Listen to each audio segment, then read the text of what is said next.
Bismillahirrahmanirrahim. Assalamualaikum warahmatullahi wabarakatuh. Waalaikumsalam warahmatullahi wabarakatuh. Ila hadratin Nabil Mustafa Sayyidina Muhammadin sallallahu alaihi wasallam wa alihi wa sahbihi wa azwajihi wa dhurriyyatihi wa ahli baitillah lahumul Fatihah. A'udzu billahi minasyaitonir rajim. Bismillahirrahmanirrahim. Alhamdulillahirabbil alamin. Ya kan audi. Shiratal ladzina an'amta 'alaihim. Kameraja masyayikh qudriyah wa sallam.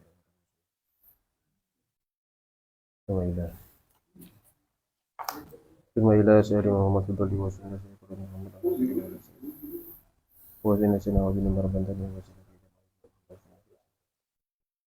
Wassalamualaikum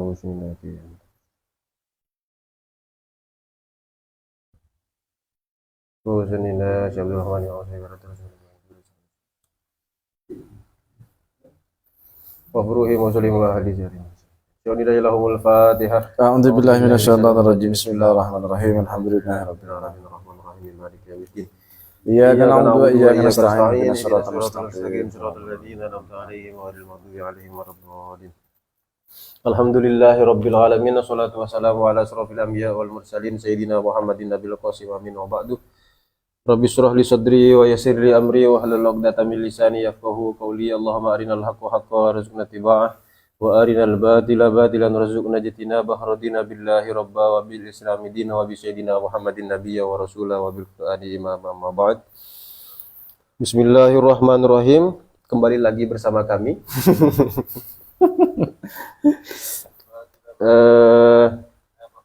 Sebenarnya pada kajian malam hari ini yang bertugas sebagai qori adalah Ustadz Wahdi. Berhubung di Singkawang sedang hujan Dan beliau juga ini baru menikah ya. Oh, beliau baru menikah ya. Dan ingin memanfaatkan momen hujan sebaik-baik mungkin. Maka beliau dengan ini tidak berkenan, tidak bisa untuk hadir. Dan terpaksa, enggak terpaksa juga sih. Karena disebut terpaksa itu kan tidak sesuai dengan keinginan itu kan ya. Dan dengan senang hati pada malam hari ini kita akan menemani teman-teman, rekan-rekan semua untuk berdiskusi seputar ketuhanan. Yang kebetulan pada malam hari ini yang kita akan bahas itu, kalau di cetakan DKI Darul Kutub Al-Islamiyah, itu di halaman 91.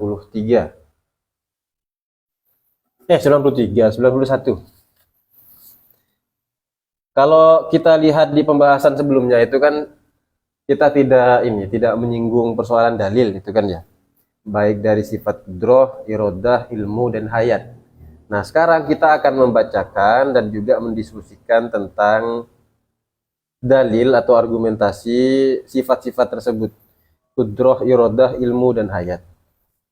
Bismillahirrahmanirrahim. Qala al-mu'allifu rahimahullahu ta'ala bihi wa nafa'ana bihi wa bi ulumihi wa amaddana fi madadihi wa nuwarihi fid darin. Amin. Amin. Bismillahirrahmanirrahim. Serling. Iyalah. Lanjut. Bismillahirrahmanirrahim. Wad dalilu ala wujubil qudrah wal iradah wal ilm wal hayah wujudu hadhil makhluqat. Ini dalil yang sangat simpel. 4 sifat dirapel dalam satu dalil. Ya.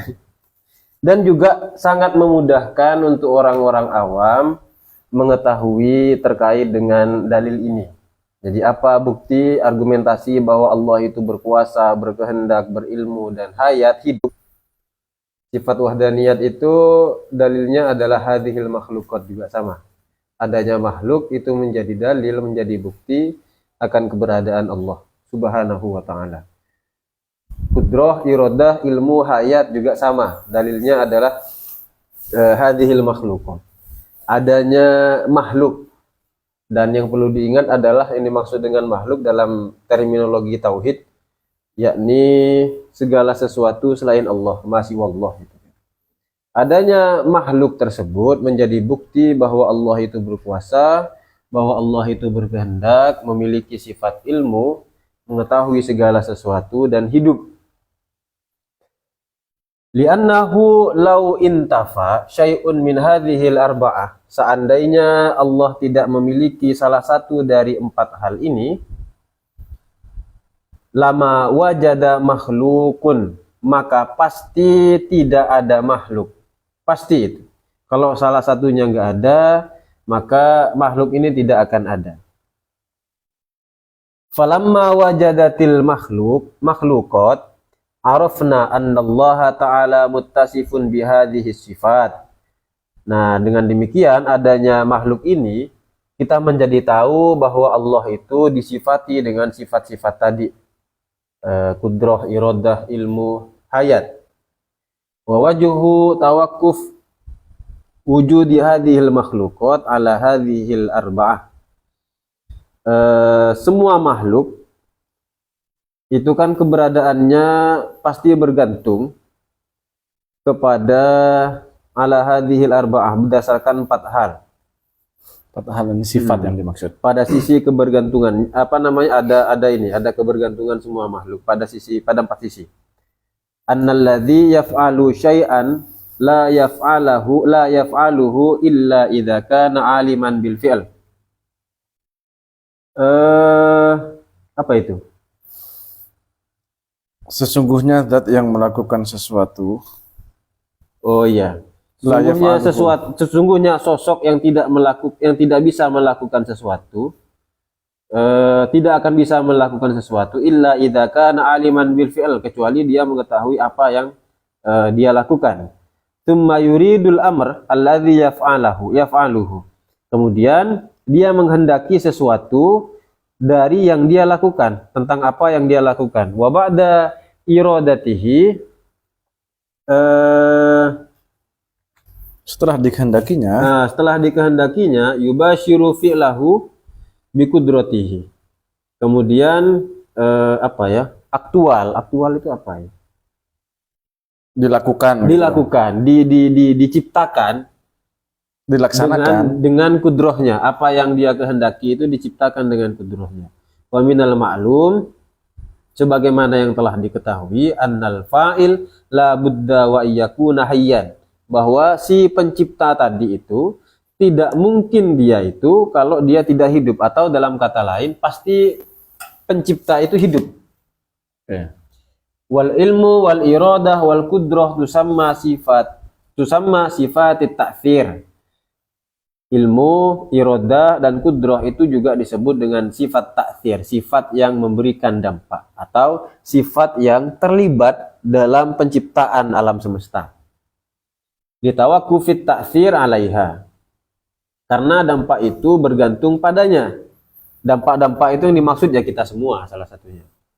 Semua yang ada di alam semesta ini bergantung kepada sifat-sifat tadi. Ilmu, iradah, dan kudrah. Kota ada ya? Kota ada? Sepertinya agak jaringan. Sorry teman-teman. Sudah? Lanjut. Jaringan bermasalah karena hujan. Ntar kita hidupin. Duh. Kok jadi ke saya nih kameranya? Udah 2 kali dah ya.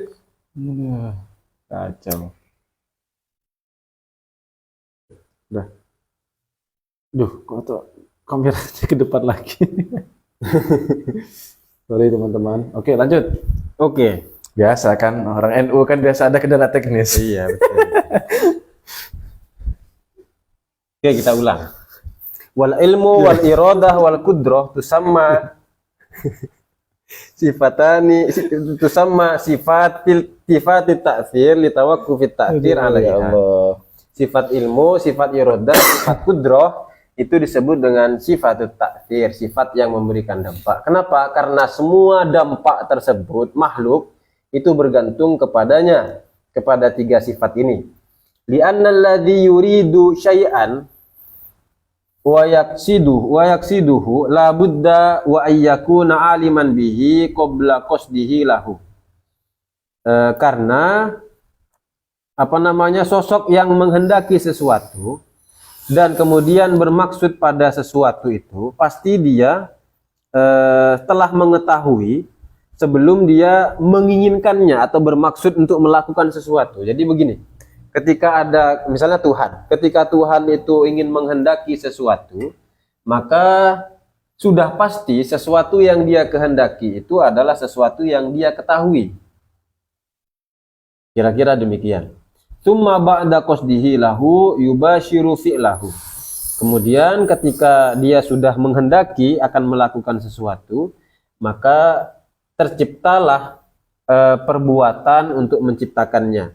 Masalan misalnya, idza kana syai'un fi baitika wa aradta akhdahu, jika jika ada sesuatu pada rumahmu dan engkau ingin mengambilnya, fa ilmuka sabiqun ala iradatika li akhdhihi,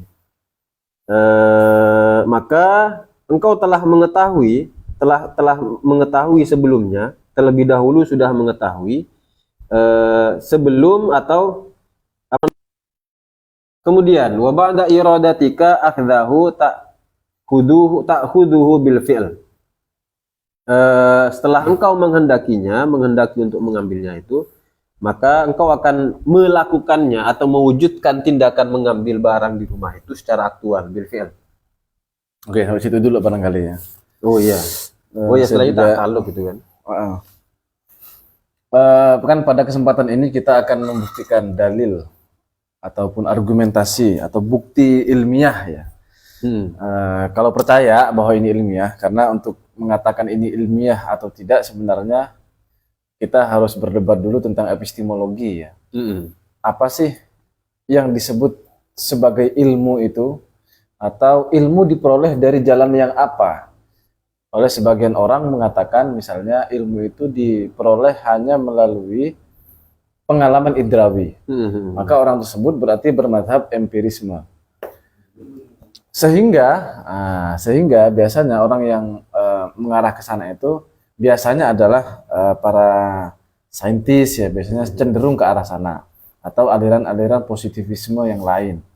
Kemudian ada juga aliran yang tidak hanya mengatakan bahwa empirisme itu satu-satunya jalan untuk memperoleh ilmu, tapi yang menjadi sumber utama dari ilmu pengetahuan adalah rasionalitas atau akal. Sementara empirisme atau pengalaman indrawi itu sebenarnya hanya batu lompatan saja.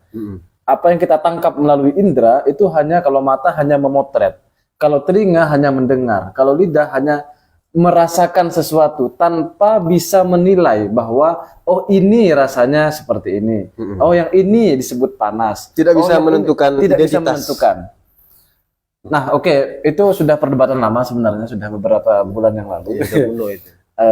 Kapan-kapan lah kalau mau diskusi panjang tentang itu. Cuman pada akhirnya dalam khazanah keislaman pada umumnya kita itu tidak hanya mengakui empirisme sebagai jalan kebenaran, tapi kita juga mengakui rasionalitas.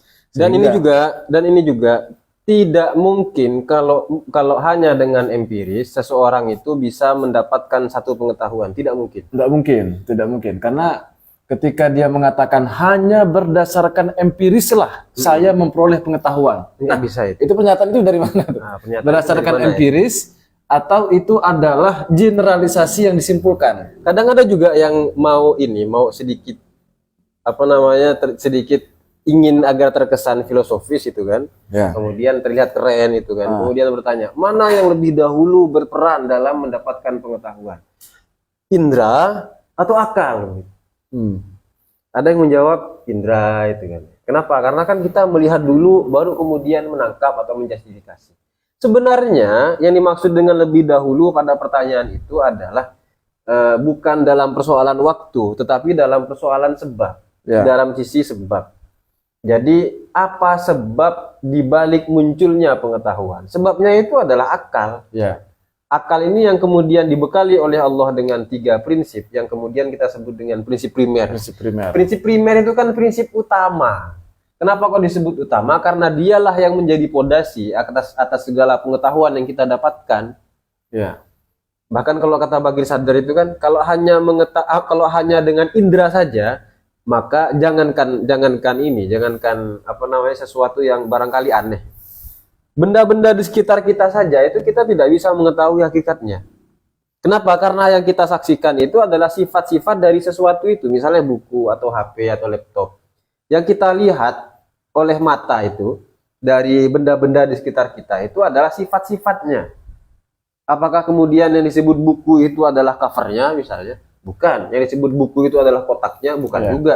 Yang disebut buku itu adalah tulisannya? Bukan. Kalau Yang hanya disebut buku mengandalkan itu ya, betul. adalah kertas misalnya? Enggak, bukan. Terus apa kalau semisal hanya menggunakan indera? Enggak akan tahu. Ya, kita hanya mengetahui sifat-sifat luaran saja ya. Sifat-sifat luaran saja itu. Di bahasa gampangnya begitulah.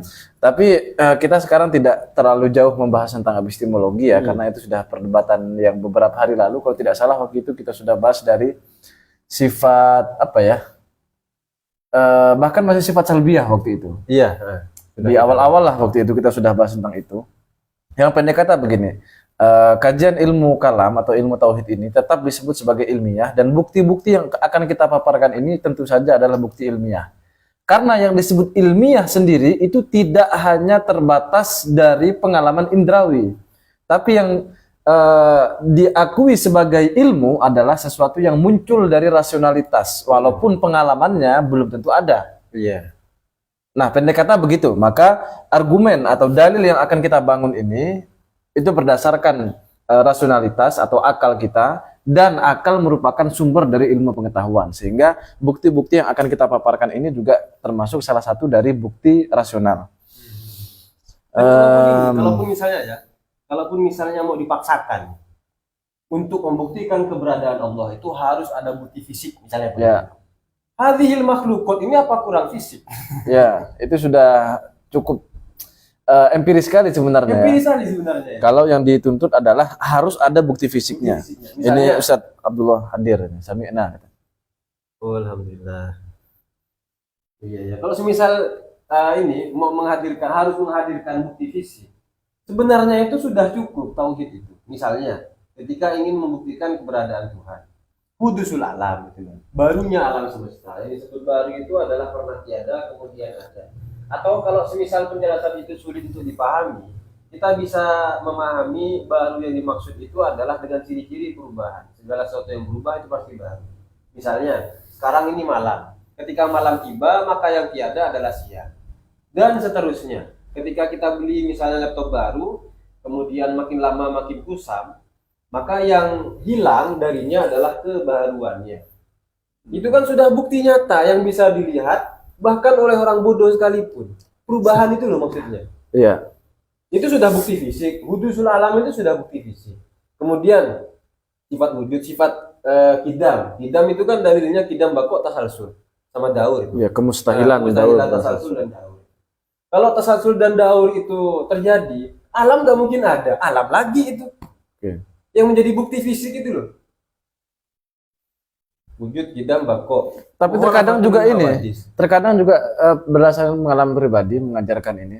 Dulu ketika saya baru paham yang dimaksud dengan kemustahilan daur dan tasalsul itu, nikmatnya pemahaman itu sangat luar biasa sekali. Ya. Ketika sudah apa ya, connect atau bahasa kawan kita tuh udah ces gitu di pikiran gitu. Betul-betul paham itu rasanya wah, begini ternyata pemahamannya itu sangat luar biasa sekali nikmatnya pemahaman tersebut. Lalu saya mengajarkan ke teman-teman itu, daur tasalsul itu mustahil, kita gambar begini-begini. Gimana? Paham? Paham. Tapi ekspresi datar. Iya. Itu saya tidak percaya itu.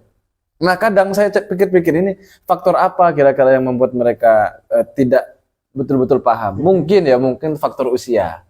Jadi kematangan akal itu masih belum sampai pada puncaknya, sehingga belum betul-betul paham yang dimaksud. Ya paham-paham sepintas gitu aja lah. Tapi gasnya ada lah, ada, cuma tidak bisa membara itu loh. Ya hanya hidup aja apinya, api kecil gitu. Kayak korek gitu ya. Kita fokus dulu ke pembahasan. Kita ulang lagi ya. Wa dalil ala wujubil qudrati wal iradah wal ilmi wal hayah. Argumentasi dari wajibnya Allah itu memiliki sifat kudrah, iradah, ilmu dan hayah adalah wujud hadhil makhluqat. Adanya semua makhluk ini. Ini premisnya sebenarnya sangat sederhana. Buktinya atau dalilnya sangat sederhana. Bi annahu lantafa lawintafa syai'un min hadhil arba'ah lama wajada makhlukun. Seandainya Allah tidak punya salah satu sifat dari yang empat ini. Misalnya katakanlah ini kan dalil membuktikan kudroh, irodah, ilmu, hayah. 4 sifat kan. Seandainya Allah tak punya satu sifat dari yang 4 ini saja, maka makhluk ini tidak mungkin ada. Makhluk ini tidak mungkin ada. Contoh nih misalnya, hayah tidak ada. Artinya Allah tidak punya sifat haya, Allah tidak hidup. Apakah mungkin ada zat yang mati tapi memiliki kuasa, memiliki kehendak, memiliki ilmu? Kan tidak mungkin. Sejago-jagonya Anda di kampung misalnya, tapi kalau sudah mati ditempeleng tidak mungkin balas. Ya kan? Diteriakin di samping kupingnya, itu tidak mungkin ngamuk-ngamuk dia. Mau dibuka matanya, kan udah mati ini misalnya. Diginikan matanya, diolok-olok, dia tidak mungkin bangkit kemudian membalas makian-makian kita atau ejekan-ejekan kita, tidak mungkin balas. Kenapa? Karena mati. Otomatis yang mati tidak mungkin punya sifat kudroh, tidak mungkin punya kehendak, tidak mungkin punya ilmu. Nah, kemarin kan di hayah itu sudah dibahas itu, di sifat hayah. Bukan sifat ayang ya, sifat hayah. Atau misalnya sifat kudroh dia tak punya. Allah hidup misalnya nih. Allah berkehendak, Allah berilmu, tapi Allah tidak punya kuasa. Wah, ini gagasan Allah misalnya ya, misalnya mohon maaf nih. Kita bayangkan aja, Allah nih Tuhan. Lalu Allah hidup, zat yang hidup. Allah memiliki pengetahuan yang luas, gagasannya banyak misalnya kalau manusia kira-kira begitu. Kemudian, iya, nanti rencananya saya mau buat makhluk begini. Tapi Allah tidak bisa membuatnya karena tak punya kudroh. Tidak bisa mengaktualkan Tidak bisa mengaktualkan rencananya dari sifat irodahnya itu, dari kehendaknya. Maka tidak mungkin terjadi juga alam semesta, makhluk-makhluk ini tidak mungkin tercipta juga, dan seterusnya. Nah, yang perlu diingat kan kemarin dalam tanda kutip fungsi dari sifat kudroh itu adalah menciptakan dan meniadakan sesuatu. Tuhan merencanakan, ini bahasa untuk menyederhanakan saja. Tuhan merencanakan, kemudian merencanakan itu berarti iroda, mengaktualkan rencana, mengaktualkan rencana itu nanti kudroh. Ya. Kemudian apalagi tadi? Misalnya irodah, Allah tidak punya irodah. Allah punya ilmu, kemudian Allah tak punya kehendak, tapi Allah punya kudroh, punya kuasa, dan Allah itu hidup misalnya nih. Apakah alam semesta ini akan tercipta? Tentu saja tidak akan tercipta. Kenapa? Allah punya kemampuan untuk menciptakan alam, tapi Allah tidak punya keinginan untuk menciptakan alam. Gimana ceritanya kok bisa tercipta? Masa kebetulan? Nah, sebagaimana yang dikatakan oleh sebagian kalangan misalnya, alam semesta terjadi secara kebetulan. Tentu saja tidak mungkin tercipta. Dan seterusnya. Falamma wajadat al-makhluqat, ketika telah kita dapati makhluk-makhluk ini eksis, ya ada, arafna, maka kita mengetahui annallaha ta'ala, bahwa sesungguhnya Allah Ta'ala muttasifun bihadhihi sifat. Allah itu pasti memiliki sifat-sifat yang 4 ini.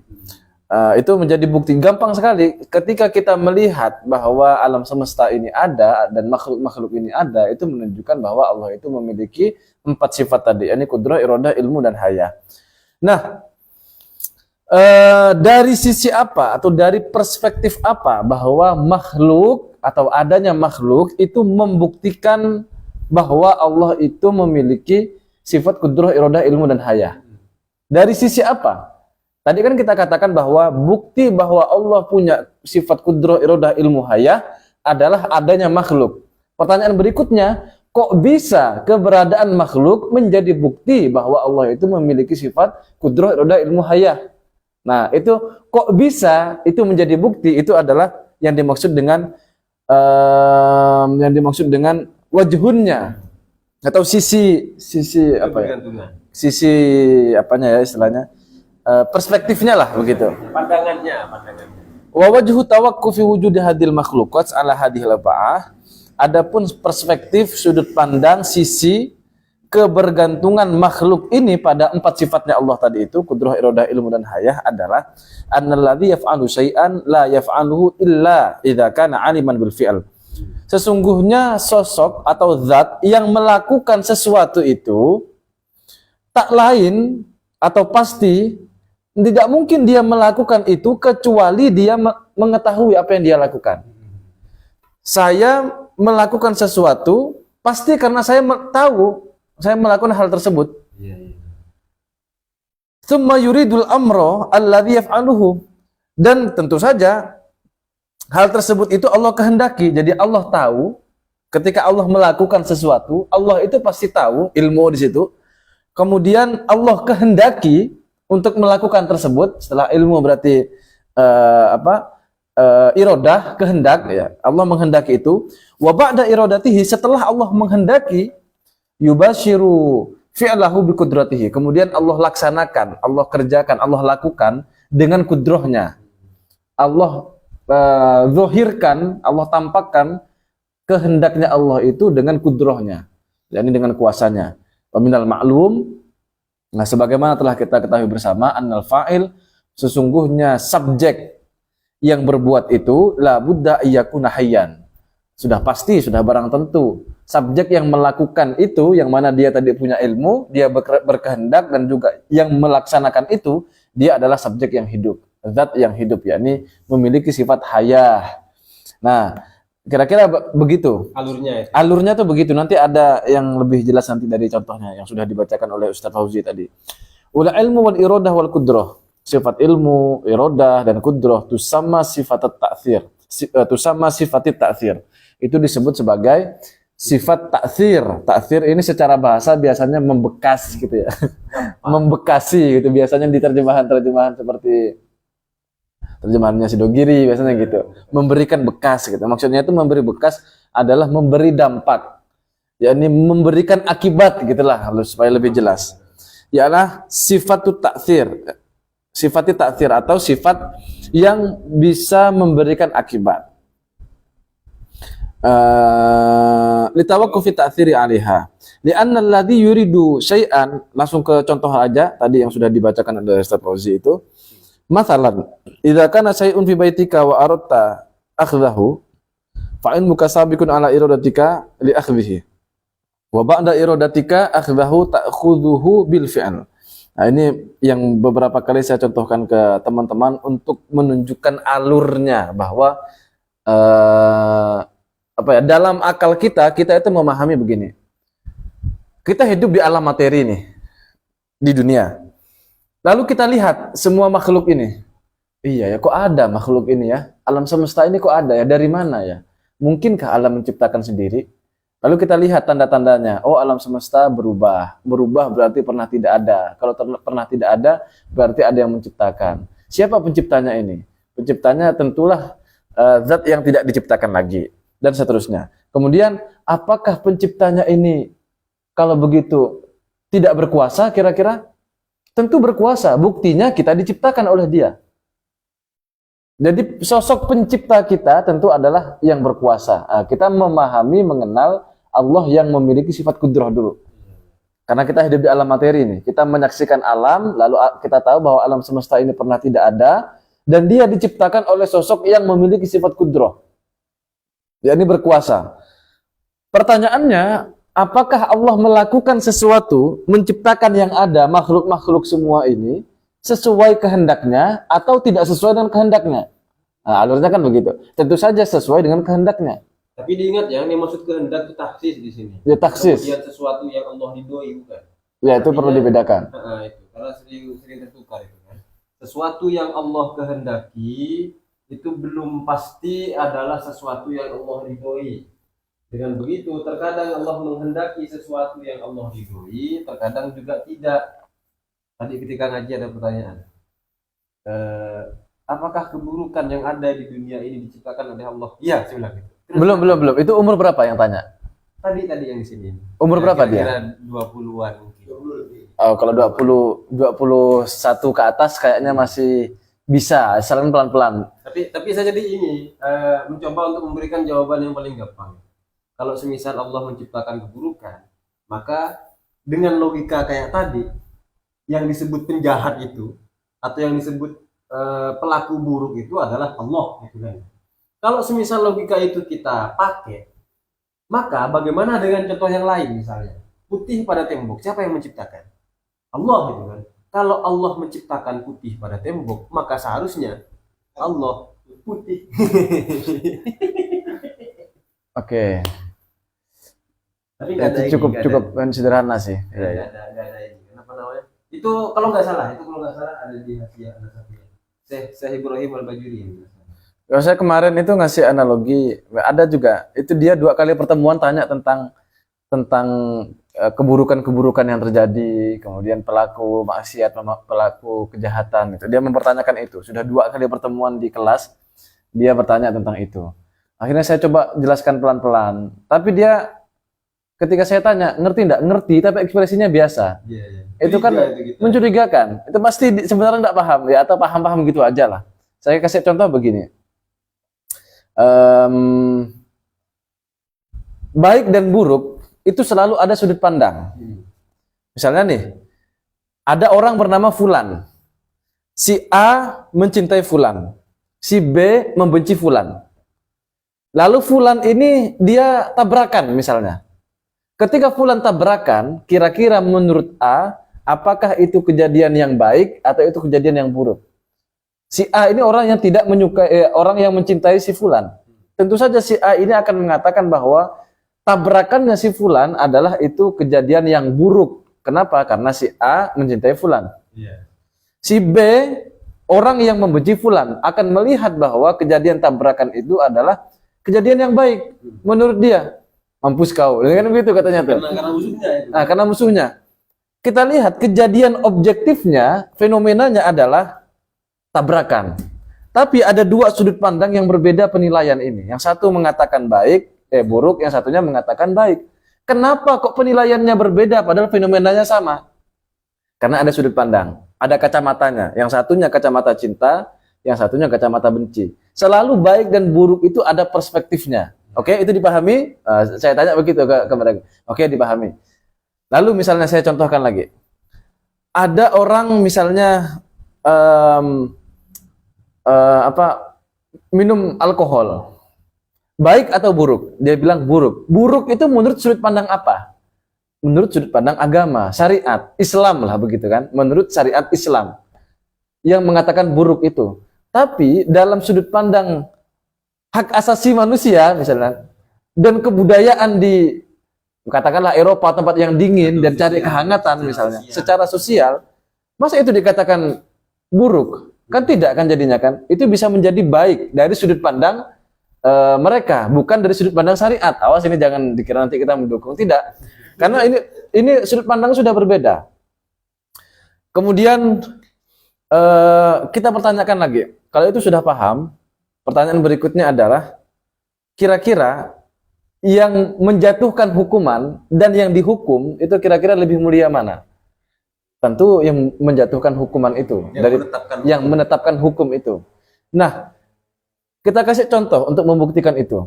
Ada orang datang ke pengadilan nih. Satu orang diadili, satu yang menetapkan hukumnya itu. Kira-kira lebih mulia mana? Lebih mulia yang si hakimnya selaku perwakilan dari hukum itu sendiri kan. Sekarang pertanyaannya, pertanyaan terakhir ini. Kira-kira hukum apa yang lebih mulia dari Allah? Yang itu bisa digunakan untuk menghukumi Allah. Yang hukum itu pasti berangkat dari ilmunya. Maksudnya? Iya, pasti ketetapan itu kan sesuatu yang Allah ketahui. Iya. Dalam dengan kata lain, adakah sosok yang bisa menetapkan sebuah hukum dan dia lebih berilmu daripada Allah? Berilmu dari Allah kan tidak ada. Pendek kata begini, Anda mau cari hukum apapun, entah itu hukum syariat, hukum kebudayaan, hukum hak asasi manusia, misalnya hukum apapun itu, adakah hukum yang lebih overpower daripada Allah sehingga hukum itu layak untuk menjatuhkan hukuman kepada Allah bahwa ini Allah berbuat baik, Allah berbuat buruk misalnya. Hukum apa yang berhak menilai Allah begitu?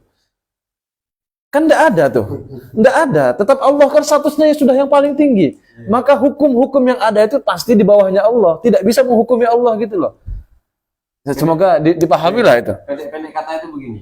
Kalau misalnya Allah lah yang harus bertanggung jawab atas keburukan yang terjadi, pertanyaannya siapa yang akan menghakimi Allah? Siapa yang mau menghakimi Allah gitu? Siapa ya? Surga neraka loh ciptaannya Allah. Itu kalau nggak salah salah satu argumentasinya Imam Syarawi. Iya. Itu juga sangat gampang kan. Yang membuat neraka itu panas siapa? Ya Allah juga. Yang membuat kenikmatan surga siapa? Ya Allah juga. Maka tidak layak, tidak ada sudut pandang yang bisa digunakan untuk menilai Allah itu baik ataupun buruk. Kalaupun kita mau menilai Allah, itu biasanya dari sudut pandang husnudzon. Kita sebagai hamba, Allah sebagai tuannya gitu. Maka kita berpikir, oh kita ini hamba. Segala sesuatu kita pasti butuh kepada Allah, maka yang datang dari Allah pastilah sesuatu yang baik. dari sudut pandang hamba. Itu tetap begitu. Tidak ada yang betul-betul bisa menilai Allah, itu tidak ada sebenarnya. Mumpung bahas tentang tadi itu kan, mana tadi? Annal ladzi yaf'alu syai'an la yaf'aluhu illa idza kana 'aliman bil fi'l. Ketika sosok tertentu melakukan sesuatu, maka dia tidak akan bisa melakukannya kecuali dia itu mengetahui apa yang dikerjakan. Oke. Saya ingat salah satu dalil dari. Oh, ini menarik, ada poin menarik nanti di sini. Oke, lanjut dulu. Ada salah satu penjelasan tentang dalil wahdaniyah fil af'al. Salah satunya adalah kalau ada af'al atau perbuatan itu muncul dari selain Allah, maka hal itu misalnya manusia bisa melakukan sesuatu karena dirinya sendiri, bukan diciptakan oleh Allah, perbuatan itu bukan berasal dari Allah, maka hal itu menunjukkan bahwa manusia lebih alim daripada Allah. Ya, ini saya mau bicara berkaitan dengan ini. Nah, itu misalnya ketika kita menggerakkan jari saja atau menggerakkan tangan, menggerakkan kaki, hal-hal yang sederhana yang kita sering lakukan. Ketika kita menggerakkan semua itu, maka akan ada banyak anggota tubuh yang terlibat. Misalnya ketika saya menggerakkan tangan. Di sini yang terlibat itu banyak, untuk menggerakkan tangan itu banyak. Ya. Ada tulang-tulang, ada persendian-persendian, saraf-saraf. Bukan Bukan sendirian. sendi Ustaz Bayu nonton nih. bukan sendi yang ini ya, sendi yang menyakitkan itu bukan. Menyakitkan dan menakutkan. Ada banyak keterlibatan hal-hal tadi itu. Pertanyaannya adalah apakah kita tahu kemudian dengan semua itu? Kan tidak. Nah, jadi pendek kata kayak tadi, kalau misalnya ada af'al, perbuatan yang muncul dari selain Allah, maka hal itu menunjukkan bahwa dia itu adalah sosok yang lebih berilmu daripada Allah. Tidak mungkin ada orang bisa melakukan sesuatu kalau dia tidak tahu sesuatu itu. Contoh gampangnya terkait ini mungkin begini. Kita nih mau bikin robot, katakanlah bikin robot yang seperti kita, bisa menggerakkan jari-jari. Pasti kita mengatur sistem tuh. Ini kabel mengarah ke jari yang ini kabel mengarah ke jari yang ini, kan begitu kan. Bahkan sangat detail sekali, kita harus tahu bahwa ini arahnya kemana. Ini yang berfungsi untuk menggerakkan bagian ujung ini mana, sampai menggerakkan bagian sini itu gimana. Kalau mau gerakannya gini, kira-kira settingannya gimana. Kan kita harus tahu semua tuh sebagai perancang robot tersebut. Kalau kita yang betul-betul bisa menggerakkan dan menciptakan gerakan tangan ini, seharusnya kan kita tahu apa saja yang terlibat dalam gerakan jari, kan begitu kan berarti. Nah, faktanya kan kita tidak tahu. Ya pokok sudah digini-gini kan, lalu kita bilang tak semudah membalikkan telapak tangan. Ya, sebenarnya telapak tangan gak mudah. Susah itu sebenarnya. Loh, ini buktinya gampang. Misal, ini karena dimudahkan oleh Allah sebenarnya. Bukan gampang. Sembarangan. Sembarangan sekali. Membalikkan tangan pun itu harus dinikmati sebenarnya, disyukuri itu ya. Terkait hal ini saya ingin menyampaikan ini. Tadi kan alurnya kan begitu kan tadi. Kudroh dulu ya. Kita melihat alam semesta, kita melihat makhluk ini, lalu kita sadar bahwa makhluk ini pernah tidak ada. Karena makhluk ini pernah tidak ada berarti ada yang mengadakan atau menciptakannya. Penciptanya pastilah dia berkuasa untuk menciptakan. Oke, kudroh berarti itu kan. Kudrohnya pasti sesuai dengan irodahnya atau alam semesta ini. Itu Allah yang melakukan, yang mana puncaknya adalah ilmunya Allah. Sehingga Allah melakukan sesuatu ini pasti karena itu yang terbaik. Kalau kita mengeluh dengan apa yang ditakdirkan, Tuhan saat ini misalnya, ya Allah ini kan harusnya saya kaya sekarang. Berarti siapa yang bilang seharusnya saya kaya sekarang? Dia kan berarti dirinya nih merasa bahwa saya lebih baik kaya. Yeah. Faktanya tidak kaya. Berarti Allah berbuat sesuatu yang mana itu tidak sesuai dengan saya, ya kan? Berarti dia seolah-olah bilang, ya Allah, saya kok lebih pintar dari engkau. Kurang aja. Wa bil qadri khairihi wa syarrihi minallahi ta'ala, kan? Yang baik dari sudut pandang manusia dan yang buruk dari sudut pandang manusia itu minallah. Harus diimani itu. Bayangkan masuk ke dalam rukun iman yang kalau tidak percaya dengan kodok dan kodar ketetapan Tuhan, kita tidak terima dengan takdir ini, kafir. Betul ya? Iya kan? Iya sih, tidak percaya dengan ini ya, dengan irodahnya Tuhan berarti kan. Aduh, ini sangat bahaya sekali. Ustaz Bayu, nyimak kan berarti beliau. Apakah Allah, bukan makhluk tanda kutip ya, dalam tanda kurung, mensifati perbuatannya dengan baik dan buruk, tanda tanya, atau tidak mensifatinya sama sekali, atau mensifatinya dengan baik saja? Ya tentu saja Allah bilang kan, yang menjadi ini nanti yang populer aja lah di hadis itu Ustaz Bayu. Ustaz Bayu ini sebenarnya beliau bukan tidak tahu teman-teman ya. Kalau beliau bertanya ini, beliau itu mencari penyederhanaan gitu sebenarnya. Beberapa kali kita diskusi dengan beliau, nah beliau tahu punya gagasan tentang itu, cuman selalu meminta penyederhanaan untuk kita, barangkali cocok dan bisa beliau pakai untuk menipu umat. Maksudnya mencerahkan umat.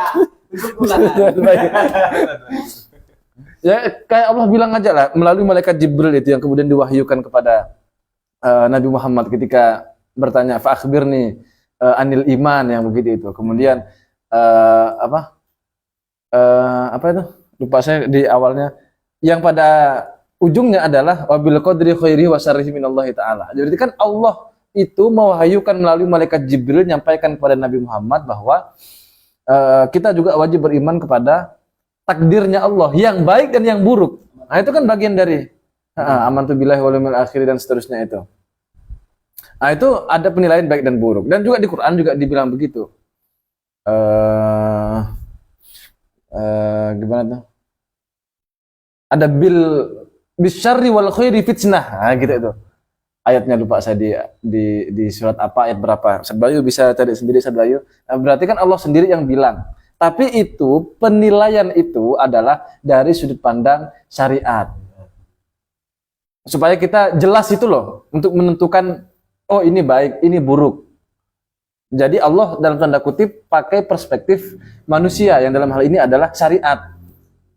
Nah sama seperti, oke, itu silahkan disederhanakan sendiri oleh Ustaz Bayu. Berkaitan dengan konsep yang seperti ini gini juga. Kita sudah belajar tentang wahdaniyah fil af'al, bahwa segala sesuatu yang melakukannya adalah Allah. Kita lapar nih. Rasa lapar ada di perut kita, rasa kenyang tidak ada. Lalu kita makan. Setelah kita makan, rasa lapar menjadi tidak ada, rasa kenyang menjadi ada, padahal awalnya tak ada rasa kenyang itu. Pertanyaannya, siapa yang menciptakan rasa kenyang? Yang menciptakan rasa kenyang tentu saja bukan nasi, akan tetapi Allah. Oke. Sehingga dalam keyakinan atau akidah Ahlus Sunnah wal Jamaah yang membuat segala sesuatu itu Allah. Allah bisa membuat kita kenyang melalui makan. Allah juga bisa membuat kita kenyang bahkan tanpa makan. Lalu saya tanya ke teman-teman tuh, bisa enggak Allah membuat kita kenyang tapi tanpa proses makan? Bisa, katanya. Kata teman-teman. Oke, bagus. Bisa enggak Allah membuat kita kenyang dengan cara kita lari-lari? Bisa, katanya. Oke, betul kan? Allah bisa enggak membuat kita kenyang dengan cara kita dicolokin pakai cas HP misalnya? Bisa. Kan langsung kenyang. Ya? Langsung kenyang. Bisa enggak kita mikir langsung Allah membuat kita kenyang? Bisa.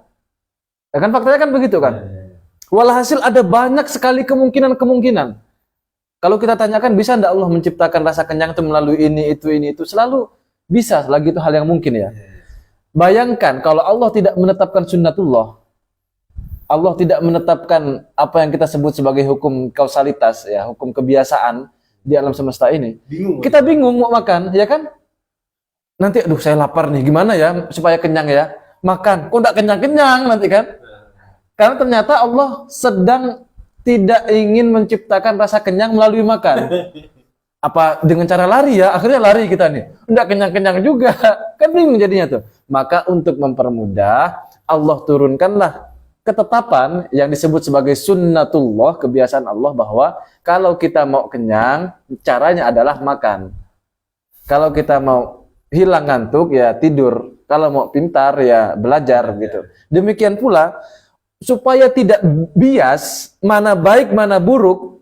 Nah, ini berkaitan dengan pertanyaan Ustaz Bayu, supaya tidak bias pertanyaan baik dan buruk itu, maka Allah menyebutlah baik dan buruk itu dari sudut pandang syariat.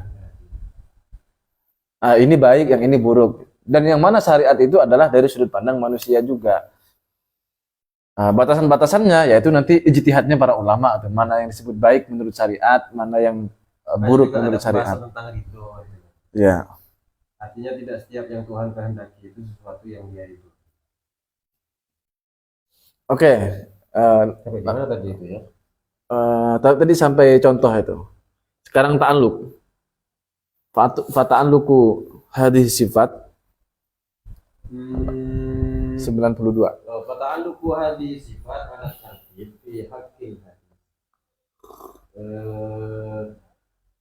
Apa namanya? Ta'alluq atau relasi sifat ini berdasarkan apa ya? Berdasarkan tartib. Tartib itu sistematika. Cari bahasa yang gampang lah. Ta'alluq sifat ini berdasarkan urutannya kira-kira begitu. Fi haqqil hadis.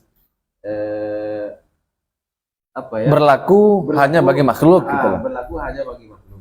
Maksudnya gimana tuh maksudnya? Maksudnya tadi ketika seseorang ingin melakukan sesuatu. Katakanlah tadi itu kan di rumah ada sesuatu, katakanlah gelas ya. Iya. Di rumah ada gelas.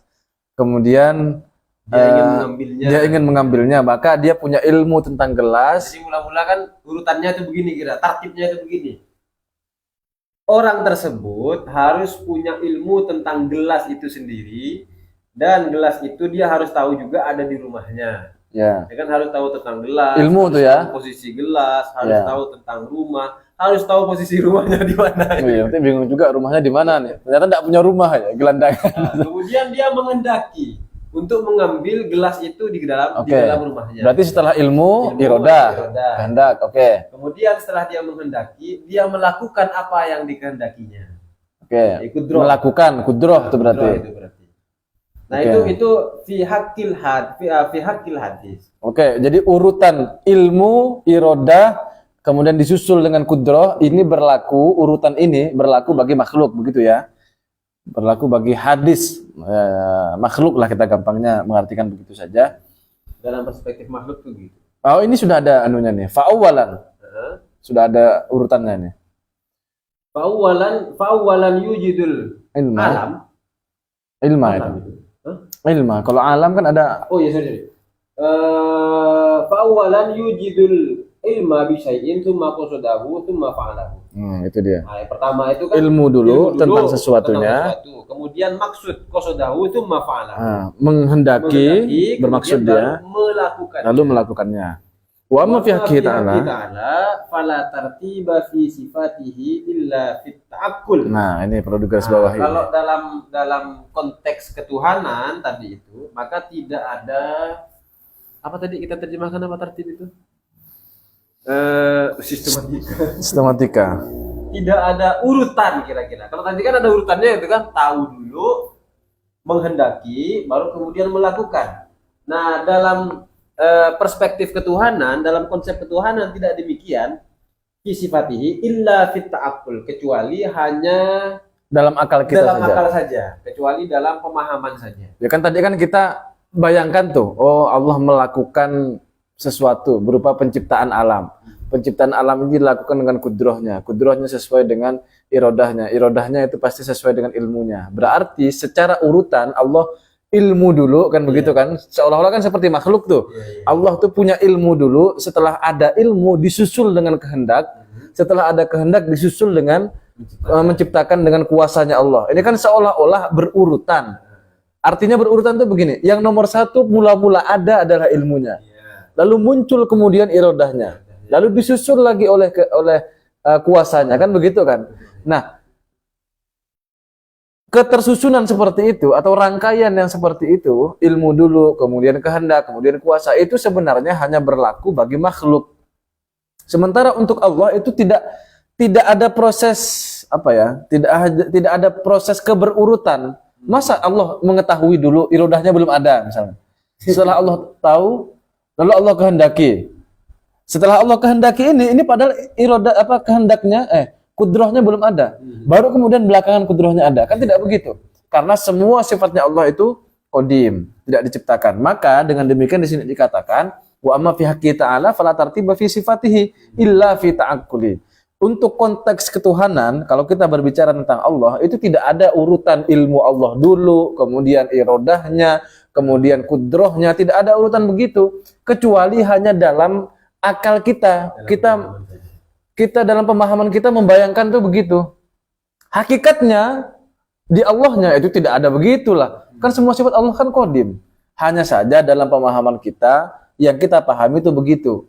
Kalau kita melihat dari sudut pandang manusia, kudrah dulu, berarti kemudian iradah, kemudian hayah. Dari sudut pandang Tuhan yang kita pahami ya, seolah-olah urutannya itu ilmu dulu, kemudian iradah, kemudian kudrah. Tapi hakikatnya pada Allah, semua sifatnya Allah itu qadim. Tidak ada istilahnya ilmunya Allah dulu, kemudian disusul dengan menghilangkan kehendaknya. kesan tadi itu ya. Iya, ini Kebermulaan sifat-sifat. nah, itu dia. Ini dikasih penegasan supaya kita tidak salah paham ya. Fa'awalan tata'aqqalu annal ilma sabiqun. Nah. Mula-mula dalam berpikir itu, Dalam pemahaman dalam kita. pemahaman itu, ilmu dulu itu kan, tsummal iradah, tsummal qudrah. Nah, Kemudian iradah kehendak, kemudian qudrah kuasa. Amma fit ta'thir wal kharij fala tartiba fi sifatihi ta'ala. Sementara pada kenyataannya, dampak pada kenyataannya itu tidak ada urutan pada sifat-sifat Allah itu. Fala yuqalu, jangan kemudian dikatakan ta'allaqal ilmu bil fi'l tsummal iradah tsummal qudrah. Relasi atau ta'alluq ilmu secara aktual, kemudian iradah, kemudian qudrah. Lianna hada fi haqqil hadis. Karena ini adalah berlaku pada sesuatu yang baru. Wa inna tartib bihasabi ta'aqulina faqat. Karena sungguhnya urutan itu menurut pemikiran saja atau menurut akal kita saja, dalam perspektif kita saja. iya. Nah, tadi pada intinya itu kenapa kok ada penjelasan begini, untuk menunjukkan bahwa sifat Allah itu tidak bermula. Seolah-olah tadi itu kan ilmunya dulu ada, baru kemudian kehendaknya, iradahnya, baru kemudian kudrahnya atau kuasanya. Nah, sementara dalam perspektif ini ketuhanan itu tidak demikian. Iya. Itu kan semua sifat Tuhan itu kan qadim kan. Makanya misalnya kita baca nih yang di sifat ilmu lah. Selalu sifat-sifat Tuhan itu, terutama sifat ma'ani ya, sifatun qadimatun qaimatun kan begitu kan. Bidzatihi ta'ala, selalu qadimah, artinya sifat-sifatnya Allah itu tidak diciptakan, sehingga tidak ada proses keberurutan. Berbeda dengan kita makhluk nih. Kita lahir ke dunia. Baru lahir kita punya sifat hayah. Kan hidup kita tuh. Kehendak kita mau ngapa mau apa enggak jelas masih. Entah ada atau tidak kehendak itu belum ada. Yang pasti ilmu belum ada. Kuasa, kudrah waktu itu kita belum ada. Kalau kehendak enggak tahu lah ya, ada atau tidak waktu masih bayi, karena saya enggak ingat. Aduh. Baru kemudian terus tumbuh, muncullah keinginan. Terus lagi tumbuh, muncullah kemampuan untuk melakukan ini dan itu. Kalau kita kan begitu, awalnya kudrah tidak ada, lalu kemudian ada. Kalau Allah tidak begitu, karena semua sifat Allah itu qadim. Nah, sampai situ aja barangkali ya. Kasih kesimpulan barangkali, saya kasih kesimpulan. Siapa ngasih kesimpulan? Kan salah? Oh, silakan. Oke. Kesimpulannya, argumentasi ilmiah menurut akal kita bahwa Allah itu wajib memiliki sifat kudrah atau kuasa, iradah atau berkehendak, ilmu atau mengetahui, dan hayah hidup.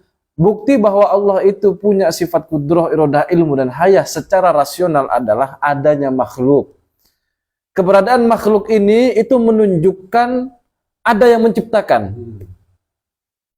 Dan penciptanya pasti kuasa. Bayangkan aja, ada robot canggih. Jangan ke robot lah, AI aja. Yang menciptakan AI kira-kira itu pintar atau tidak pintar? Pintar. Kehendaknya, wah itu dia punya pandangan atau apa ya, visi seperti itu sangat luar biasa. Dan dia berbuat seperti itu pasti dia punya kemampuan, punya kuasa yang sangat luar biasa. Apalagi sampai menciptakan robot. Robot yang berjalannya fleksibel kayak manusia beginilah. Kalau kita kan lihat robot kan jalannya patah-patah begini kan gitu biasanya tuh. Kalau ada orang menciptakan robot yang canggih, itu pasti kita akan katakan, wah dia ini luar biasa sekali, kemampuannya luar biasa. Pasti itu muncul dari kehendaknya kan begitu. Apalagi adanya makhluk ini, pasti yang menciptakan itu adalah zat yang berkuasa, kuasanya sesuai dengan kehendaknya, kehendaknya sesuai dengan ilmunya, ilmunya sesuai, pasti ada semua itu dengan sifat hayahnya. Saya juga baru ingat. Penjelasan ini juga menunjukkan bahwa Allah menghendaki sesuatu itu bukan karena adanya tujuan atau ghorad. Oh ya, penting juga tuh. Kebermanfaatannya berpulang kepada Allah, tidak. Jadi Allah menghendaki sesuatu berdasarkan apa kalau dia tidak Tanyakan tujuan Allah melakukan ini dan itu. Maka itu perlu ditegaskan tuh di awal bahwa sebenarnya kalau yang ditanyakan adalah tujuan Allah, jangan dikatakan Allah itu perbuatannya ada tujuan. Kalau itu agak bahaya tuh ngomongnya tuh, jangan sampai dibilang, loh perbuatan Allah itu tidak ada tujuan, itu bahaya tuh ucapan itu. Yang betul adalah jangan katakan perbuatan Allah punya tujuan. Karena kalau Allah perbuatannya itu punya tujuan, berarti Allah butuh dengan tujuan. Ada orang yang keluar, tempat tujuan itu gimana? Loh, ada tujuannya itu pasti. Maksudnya tujuan dia adalah ingin menghibur diri, cuma tidak tahu caranya gimana. Betul enggak? Betul, cuman tujuannya kemana itu ya dia tidak tahu. Harusnya nggak ada tujuan. Ada tujuan dia itu mencari kesenangan. nggak tahu caranya. Ya gimana ya cari kesenangan ini jalan-jalan tidak jelas gitu kan. Berarti Allah butuh dengan tujuan itu. Kecuali ada definisi yang berbeda Ah. terkait dengan tujuan. Silahkan kalau semisal menemukan. Oh, saya kira mau menawarkan definisinya. Enggak. Kalau semisal ada definisi yang berbeda dari definisi yang tadi sudah kita sebutkan terkait dengan tujuan, silahkan. Yang jelas definisi itu harus bukan definisi yang mengesankan Tuhan itu mendapatkan manfaat dari sesuatu itu. Kalau semisal ada. Kadang juga orang-orang tuh berpikir gini, butuh atau tidak butuh itu harus menunggu klaim. Padahal kan tidak, itu kan bergantung pada fakta. Saya mengklaim nih, saya tak butuh makan. Itu menunjukkan butuh itu. Fakta menunjukkan saya makan, itu berarti butuh dengan makan itu. Allah itu tidak butuh dengan tujuannya, tidak ada kok pernyataan di Quran Allah butuh. Iya, kalau kamu mengatakan Allah harus tujuannya Allah tuh begini, itu berarti Allah butuh, begitu loh. Meskipun Demi Allah saya tidak berdoa. Agak aneh lagi. Gimana? Allah saya ateis. Oh demi Tuhan saya ateis. Maka tidak boleh dikatakan ada tujuan. Biasanya yang kita tawarkan adalah ketika ada orang bertanya, kenapa kok Allah melakukan ini dan itu, kita biasanya menyodorkan jawaban hikmah. Jadi kenapa kok Allah menciptakan kita hidup di dunia ini? Karena Allah itu menginginkan kita begini. Itu sebenarnya jawaban hikmah, bukan hakikat jawabannya begitu. Sesuatu yang manfaatnya kita malah yang Iya, kita yang mendapatkan manfaatnya sehingga bisa husnudzon kepada Tuhan gitu kan. Bukan hakikatnya begitu, ya kita tak kecaput. Dan kalaupun misalnya Allah menciptakan sesuatu dengan tujuan tertentu. Dan Allah itu kan punya sifat kudrah kan? Punya sifat kudrah, dengan begitu Allah itu bisa menciptakan dan meniadakan sesuatu, atau dalam bahasa lain Allah itu bisa mendapatkan, memperoleh apa yang dia mau. Misalnya Gimana? misalnya begini, ya nggak apa-apa, Allah punya tujuan. Toh juga ketika Allah punya tujuan, Allah pasti bisa mendapatkan apa yang dia tujukan tadi, yang dia inginkan tadi. Kalaupun memang demikian, tetap tidak akan menegasikan atau meniadakan fakta bahwa Tuhan butuh padanya. Iya, dengan tujuannya tuh. Dengan tujuannya tadi. Itu problemnya, Mas.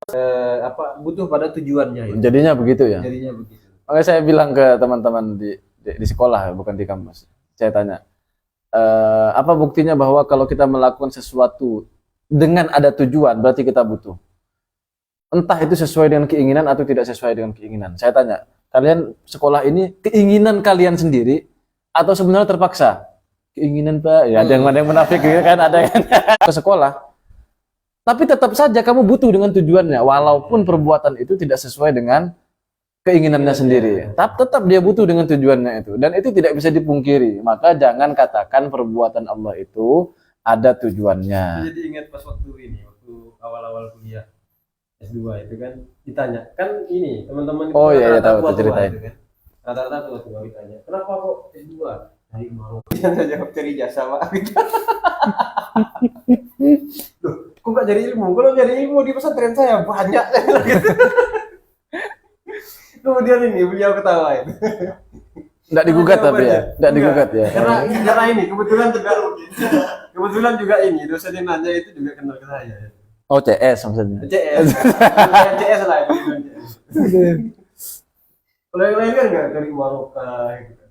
Dari ilmu yang bermanfaat. Menjilat kamu. Aduh. Tapi tetap itu tujuan yang baik. Ya mungkin memang begitu ya.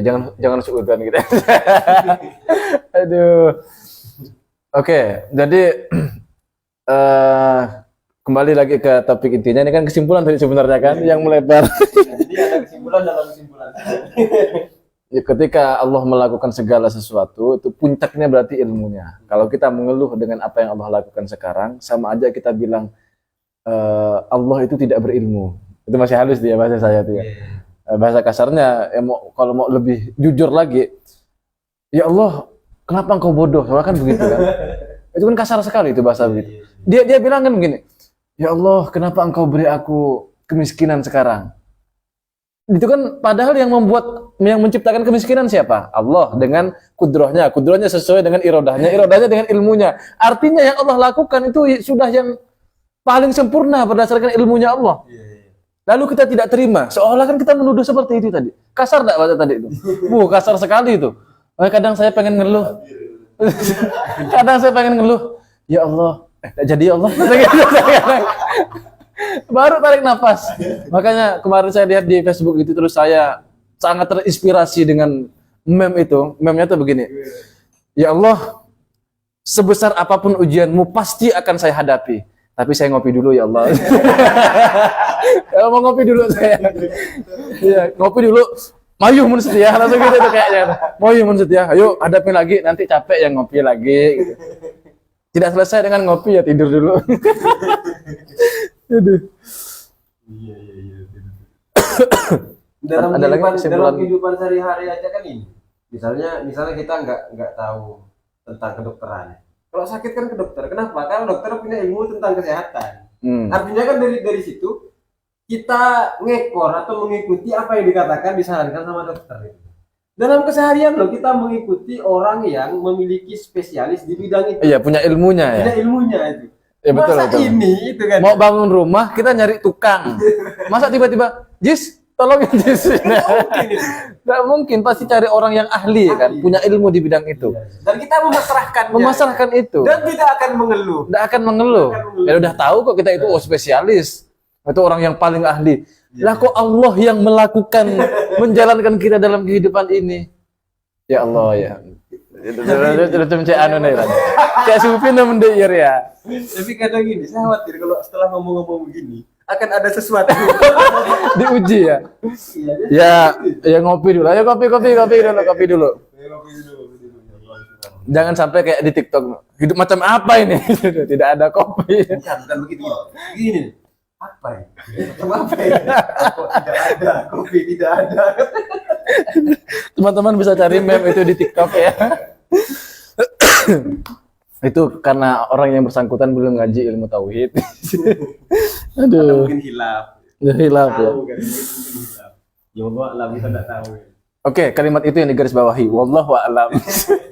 Tapi yang jelas ini, yang jelas. Loh, maksud saya langsung wallahu a'lam bisawab. Belum. Oh, belum ya. Yang jelas adalah dalil dari 4 sifat tadi, wujudu hadhil makhluqat. Adanya semua makhluk ini. Pertanyaannya, apakah itu kurang ilmiah? Pasti ilmiah. Gitu. Ya tanyakan orang yang menggugat. Mana bukti konkret Allah ada? Bukti konkret Allah berkuasa? Mana bukti konkret Allah berkehendak, kemudian mengetahui dan hayat hidup? Alam ini kurang konkret apa? Itu. Kok dibilang tidak ilmiah itu? Mungkin. Aduh, kok nyolek ini? Enggak, itu bulan. Aduh, payah. Saya mau nyampaikan tadi ini udah dari awal itu.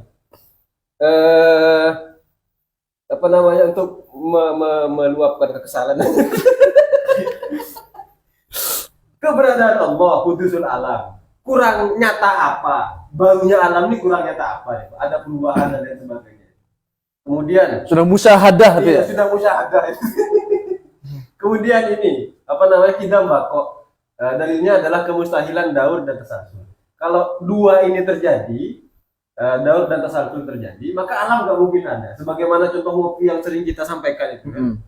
Alam nggak mungkin ada. Alam karena sudah ada, kurang nyata apa coba itu. Kemudian wujud kita mbak kok mukhalafatul lil hawadis. Allah berbeda dengan makhluk. Kenapa kok Allah berbeda dengan makhluk? Kalau semisal sama, maka apa yang terjadi pada makhluk juga terjadi pada Allah. Itu kurang nyata apa itu kan? Dia muhu binafsihi, Allah tidak butuh pada segala. Kurang bukti apa coba? Karena Allah sudah tidak sejelas butuh. itu ya. Iya, Allah tidak butuh pada semua makhluk. Misalnya kita nalar itu kan. Sebelum kita sudah sepakati di awal, alam pernah tiada, kemudian dia ada. Kalau semisal Allah itu butuh pada makhluk, itu sebagaimana Allah, kondisi Allah dalam tanda kutip, ketika Allah belum menciptakan alam. Misalnya kan kalau lebih spesifik di pembahasan tauhid itu tentang qiyamuhu binafsihi itu kan Allah tidak butuh pada zat dan tidak butuh pada mukhasis. Ya, zat itu maksudnya tempat ya. Allah tidak butuh pada zat, tidak butuh pada mukhasis, tidak butuh pencipta. pada pencipta. Kalau Allah butuh pencipta, maka kembali ke daur tasalsul. Kurang nyata, kurang konkret apa itu? Allah butuh pada zat, kurang rasional apa? Kalau Allah bertempat pada zat, maka Allah sifat. Masa sifat punya sifat itu kurang rasional apa? Kesal kan? Kemudian ketika membahas tentang Anu aja langsung telepon orangnya aja. Kalau mau marah-marah telepon orangnya aja langsung. kemudian ketika ini belum selesai. Wah, dan niat bisa. Oh, teman-teman ini lagi marah-marah. Ini nggak habis pikir itu loh, nggak habis pikir. Wahdaniyat itu kan, apa dalilnya? Hadhil makhluqat itu kan. Kalau Allah itu, kalau Tuhan itu lebih dari satu, makhluk ini nggak mungkin ada. tercipta. Dengan pengendalian secara rasional. Yang banyak gitu. Iya. Udah banyak sekali itu. Kita pernah ini kan ya, pernah buat skema itu. Ayo silakan dibantah dari sisi mana? Nggak ada yang bisa bantah itu. Jika Allah ada dua, maka apa yang akan terjadi? Satu dan dua. Nanti ini ada kemungkinan yang lain, ada. Sudah dijelaskan semua sama para ulama. Itu kurang rasional apa? Ayo, kudroh. Apa lagi itu kan? Ya, udah itu aja selesai. Terus seterusnya langsung telepon aja orangnya. Udah. Ya Allah, maafkan hamba ya Allah. Kadang begitu. Fakta seterang itu ya. Iya. Itu kalau masih tidak nampak juga, jangan-jangan matanya yang tidak ada. Mana gelapnya gelap ya tidak ada matanya jangan-jangan. Buru Ya. lupa cermin dibelah. Loh, kok jelek? Cermin yang dipotong. Cerminnya salah ini. Iya, cerminnya malah yang salah. Aduh, kan kacau. Saya khawatir begini. Oke lah kalau orang tak berilmu masih wajar ya. Kalau orang berilmu nih, naudzubillah ya, saya sendiri pun khawatir, takutnya apa yang disampaikan oleh hadis au kama qol ya. Man yazdada ilman wa lam yazdad hudan lam yazdad minallah illa bu'dan. Khawatir tuh begitu. Menjadi apa ya? Jauh panggang daripada api lah jadinya begitu. Naudzubillah ya. Makanya kita selalu menyuarakan ilmu tauhid ini, walaupun di awal-awal sebenarnya sudah ada omongan-omongan ya, katanya, wah itu dua orang itu terlalu serius katanya. Biarin. Kenapa emangnya? Iya, ya tersuka-suka kita lah. Anda kalau mau hidup tidak serius ya silahkan. Kita ini mau serius ya gimana? Kan kita serius juga pada pada sesuatu yang Memang harus diseriusi. Itu pun serius bisa sambil ketawa-ketawa kan kita. Iya. Kurang serius apa coba tauhid ini? Tauhid itu posisinya sebagai pondasi agama. Masa mau bilang pondasi agama bukan sesuatu yang serius? Yang bilang gitu ditanya adanya Allah itu apa enggak tahu nanti. Enggak bahaya Allah tidak bermaksud merendahkan kita. Cuma memang faktanya demikian. Faktanya merendahkan maksudnya. Enggak bukan. Faktanya adalah memang kajian tentang tauhid ini kajian yang penting. Makanya kita perlu mengkajinya dan juga serius tentangnya. Ya sementara ini kan memang faktanya di Singkawang kita aja lah Singkawang kita nyampaikan di forum-forum kajian umum kayaknya juga belum memungkinkan ya. Belum memungkinkan karena awal-awal saya juga sudah menyuarakan ilmu kalam atau ilmu tauhid ini cenderung jenuh pendengarnya. Ya walhasil menyampaikan ilmu tauhid di forum-forum yang agak tertutup seperti inilah, live streaming. Syukur-syukur ada yang nonton, alhamdulillah. Yang tertarik juga ya alhamdulillah. Alhamdulillah. Semuanya itu dikehendaki sama Allah. Iya, kalau Allah mau ya nonton rame nanti ya.